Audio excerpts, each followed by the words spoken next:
Hi everyone, it's Kerry with you today. I've got a couple of journals that I've created here to share with you, but before I go into the journals, I just wanted to give you a bit of an insight into the inspiration behind these journals.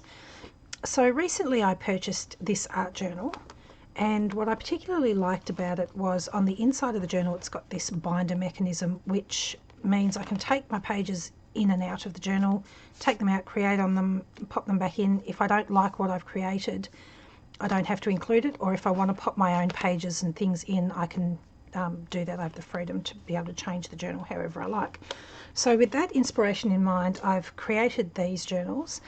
Now these are going to be part of my carte blanche or freedom range of journals. I'll show you this one first. So this was actually the second one that I made, and I had a whole bunch of ideas when I was creating this one, so I then had to go back and try and incorporate some of those into the first journal. Now this is a hardcover journal that measures just under 7 inches by just over 6 inches, which is about 17.5 centimetres by 15.5 centimetres. It's been covered in fabric and it's got some gesso for texture. I've got some collaging on the front here, some lace and fabric, and a laser engraved journal plate. Both of the spine and the back of the book are plain. But when we open up the journal, you can see that it also has this binder mechanism inside, and it's fully functional, so you can take pages in, you can add pages in or take pages out however you want to use it. Over on this side I do have a pocket. I have a little piece of coffee dyed paper with a tag and some collaging inspired by Creative Cafe Girl on the front there. There's another one of those coffee dyed note papers there, just a little hand stamp tag, and this one here is actually a white chipboard tag which has some postage stamps which you can pop in and out. So when you're ready to use it, you just pop it out and glue it into your journal, and I've just added some hand stamped images on there. When you're finished using the stamps, you can always just add a piece of scrapbook paper to the back of the tag, and then you'll have a decorative tag that you can still add into your journal. So that's those there. Over here I've got some stenciling and some washi tape, and I wanted to include the stencil that I had used in the journal. So I've created a bunch of these little mini tag stencils, and whatever stencil design you see used throughout the journal, you will have that tag included in, or that tag stencil included in the journal, so you can add it to your other pages or wherever you like.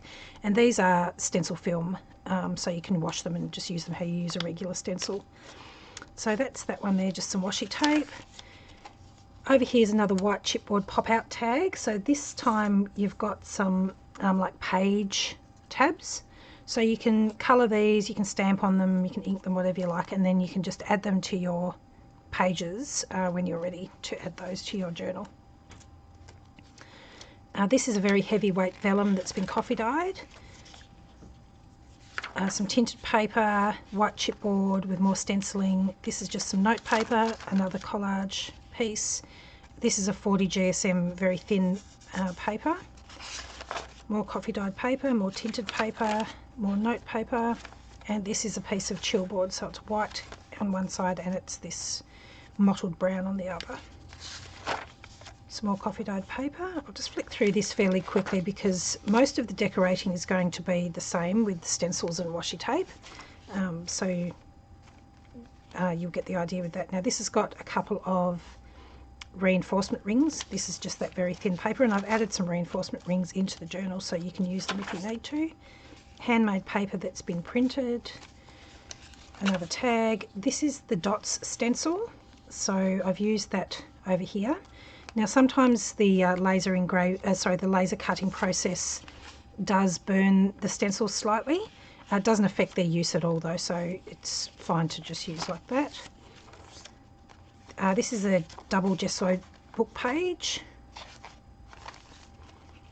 Some more stenciling, some more note paper, a different kind of vellum here. It's quite a heavy weight with some white flecks through it. A number stencil here on chillboard, a little pocket and a tag. The pocket is just clipped in, so you can take that out if you want to. Some more vellum. more note paper. So these are little white circle number tags. So they're like this one here, and again you can just pop them out. Got a little hole in the top that you can use to pin it on. And all of the white chipboard can be stamped or inked on if you want to. I've added some bulb pins for pinning in the little tags. Some more collage paper, collaged coffee dyed paper there. Note paper, stenciling, another stencil here, and some little engraved word charms. So again, they're just like this one here, and you just pop out the tag when you're ready to use it, and you can pin it onto your journal.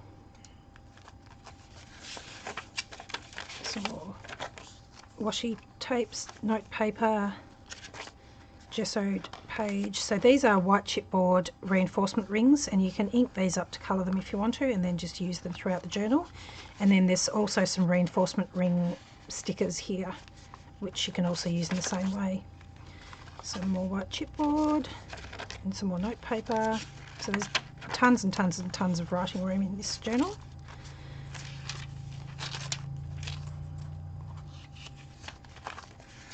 Oops.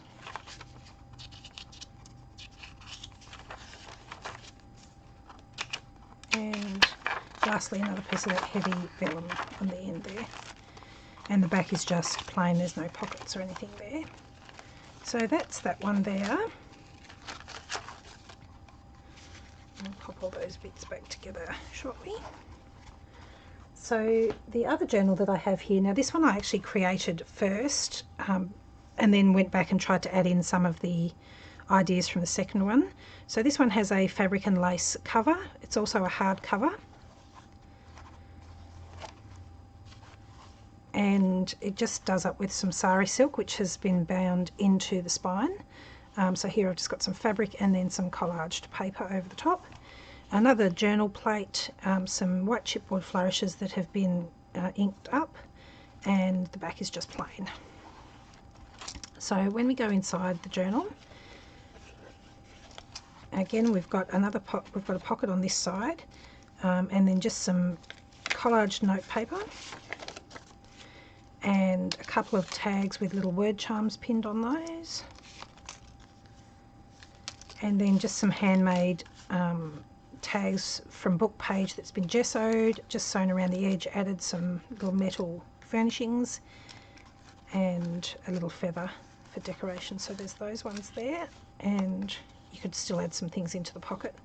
So the pages are very similar. Now the difference with this one is I had the idea of adding the stencils in with the journal after I had already created this one. So even though there is some stenciling in this journal, and I have included some stencils with this journal, the patterns might be slightly different either in size or slightly different images, because I had to change the designs of the stencils to be able to include them in the journals at the right size. So we've got some more gessoed book page here. It's a double chill board with more note paper.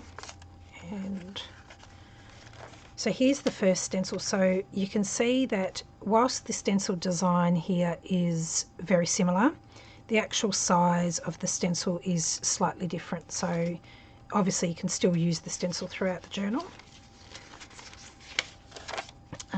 Lots of coffee dyed paper. This is a distress oxided mini envelope that I've just splashed with a little bit of water to get the watermarks, and added a vintage stamp, all clipped in with rusted paper clips, so you can take them out and move them around. So here's another little stencil. So this one's like a riveted metal, and you can see some of the stenciling in the background here. So this stenciled image is slightly smaller than the one that's shown on this page. Vellum and note paper, same as the other one. This is a scrapbook page, double. Some more note papers. And some vellum, coffee dyed paper, 40 GSM. It's like a thin, it's almost like a tissue. some washi tape. Now this has got a brick stencil behind here, so I've included another little mini brick stencil, and you can see it's not quite the exact same size, but it's very similar. Handmade paper that's been printed. Some white chipboard, note papers, coffee dyed thick vellum. Oops. More coffee dyed papers, another envelope. This is a flip out with some old-fashioned library drawers. They're just so awesome. Some more note paper. Now this has got a little folio that's clipped in here. It's got a vintage image on the front and another vintage image on the inside there, and then I've just included some note papers on the inside. And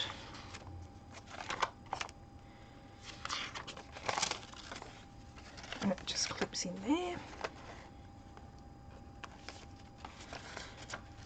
Some more of that thick vellum.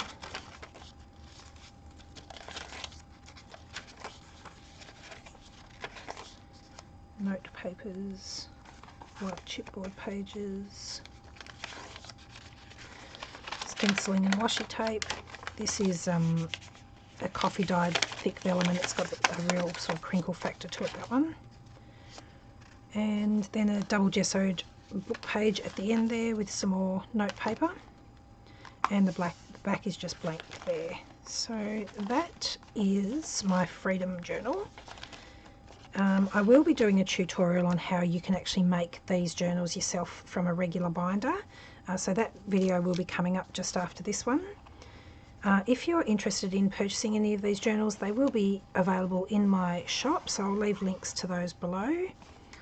And thanks so much for watching, and I'll see you in the next video. Thanks, bye.